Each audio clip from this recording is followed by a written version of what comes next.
Good morning friends, myself Rubina in front of you back with a new video.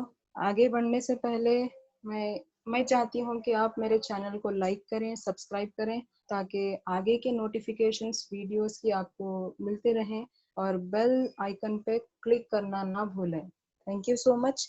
तो आइए आज के video में हम जानते हैं एक स्टोरी से हम मैसेज लेने की कोशिश करते हैं। ये स्टोरी है द राइस ग्रेन स्टोरी। हाँ, you are very right friends. I'm going to discuss a story about a rice grain, यानी कि चावल के दाने के बारे में हम देखेंगे उसकी इम्पोर्टेंस कितनी है हम सबकी लाइफ के अंदर, राइट। तो आज ये स्टोरी हम देख रहे हैं एक राजा और एक साधु के बीच। एक साधु एक मर्तबा राजा के दरबार में आते हैं और उनसे कुछ मांगते हैं।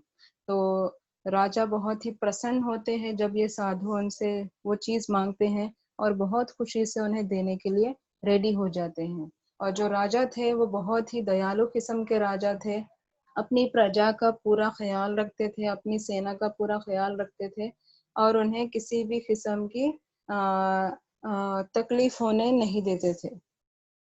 तो जब राजा के पास साधु आए तो उस वक्त राजा शतरंज खेल रहे थे, शतरंज खेलने में मसरूफ थे।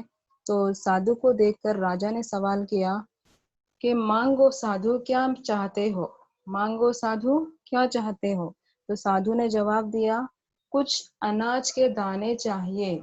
यानी कि साधु का जवाब देखिए, वो सिर्फ कुछ अनाज के दाने लेने के लिए राजा के पास आते हैं और राजा से मांगते हैं कुछ अनाज के दाने। साधु का ये जवाब सुनकर राजा बहुत ही परेशान होते हैं और कहते हैं आप मुझसे कुछ भी मांग सकते हैं, चंद अनाज के दाने क्यों मांग रहे हैं, कुछ भी मांगो ना। तो साधु का जवाब होता है नहीं राजन, कुछ ही अनाज के दाने दे दीजिए, बस इतना ही चाहते हैं। तो साधु का ये जवाब सुनकर राजा बहुत ही प्रसन्न होते हैं, खुश होते हैं और इनकी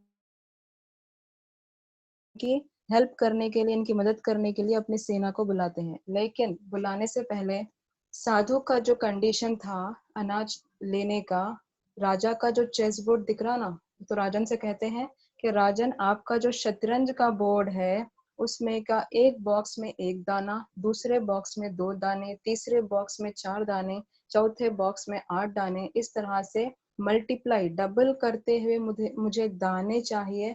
तो ये दाने दे दीजिए आप, जस्ट इतना ही काफी है, इसके अलावा कुछ भी नहीं चाहिए। तो जो साधु ने राजा से मांग की थी वो कुछ इस तरह से था, एक बॉक्स में एक दाना, दूसरे बॉक्स में 2 दाने, तीसरे बॉक्स में 4 दाने, चौथे बॉक्स में 8 दाने, 16 एंड सो ऑन। तो इस तरह से अगर हम सिर्फ आधे चेस बोर्ड की भी काउंटिंग कर लेंगे तो वो दाने कुल मिलाकर बिलियंस में पहुंच चुके हैं। ओके, तब जब ये राजन राजा ये सुनकर बहुत ही खुश होते हैं कि जस्ट थोड़े से तो दाना की बात कर रहे हैं, मैं दे दूंगा, इसमें क्या है।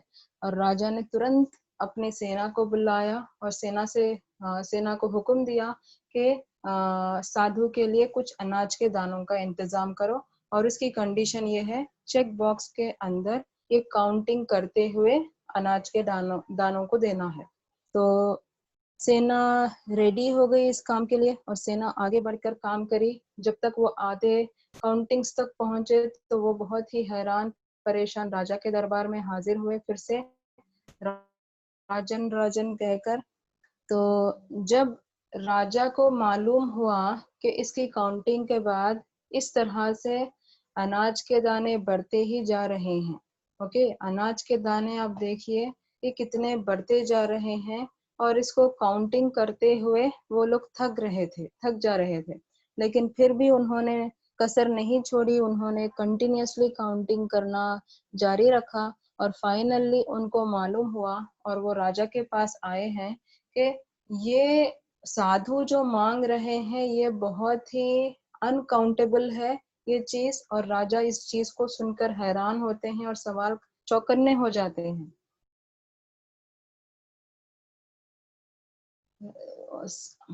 सेना उनके पास आके कहती है कि राजन वो साधु बहुत ही बुद्धिमान है, वो आपसे जो मांग रहा है इसमें अगर आप उसको चावल के दाने देने के लिए बैठे तो आधा जो किंगडम होता किंग का जो किंगडम होता, half of the kingdom will be given to sadhu. तो ये सुनकर राजा बहुत ही हैरान हो गए, परेशान हो गए, लेकिन फिर भी उन्होंने इस चीज को जानने की पूरी पूरी कोशिश की। तो लास्ट में मालूम होता है कि जो साधु ने चावल के धान की जो मांग की थी, वो अगर हम कैलकुलेट करेंगे तो इस फिगर को शायद ना तो मैं पढ़ सकती हूँ, ना ही आप पढ़ सकते होंगे। इसका कैलकुलेशन कुछ इस तरह से निकलता है। और सिपाही आकर राजन से कहते हैं कि राजन, अगर जो काउंटिंग हम चेस बोर्ड के अंदर कर रहे हैं, अगर उसका 1/4 पोर्शन भी अगर हम कर लें तो इसकी कीमत होगी 10 माउंट एवरेस्ट के बराबर की। तो देखिए साधु कितना चतुर और चालाक था। वो मांग जब प्रेजेंट कर रहा था बहुत ही लीस्ट लगा, बहुत ही कॉमन चीज लगी, लेकिन जब लॉजिकल पॉइंट ऑफ व्यू से देखा गया तो साधु की बुद्धिमान का जवाब देने के लिए सारे सेना और राजा बहुत ही दंग रह गए, परेशान हो गए कि क्या किया जाए। तो फ्रेंड्स, आज मैं ये वीडियो आपके सामने लेकर आई हूँ ताकि हम इससे इस स्टोरी से कुछ सीखें।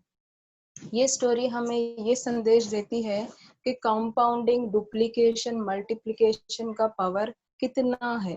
ओके, इसका स्टार्टिंग में जो रिजल्ट होता है वो बिल्कुल ना के बराबर नेग्लिजिबल होता है।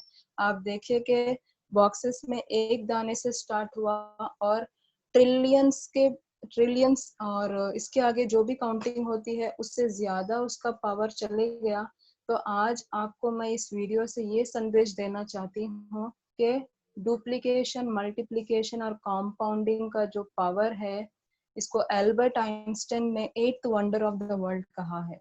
तो फ्रेंड्स, जस्ट ये छोटी सी स्टोरी से आपको छोटा सा मैसेज देना चाह रही थी। Hope you have liked it.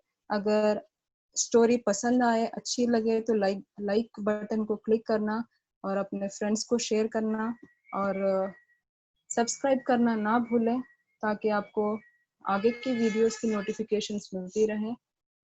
और कमेंट करके बताना कि आपको वीडियो कैसी लगी। Thank you so much. Wish you well. God bless you all. Stay blessed, stay happy, stay corona free.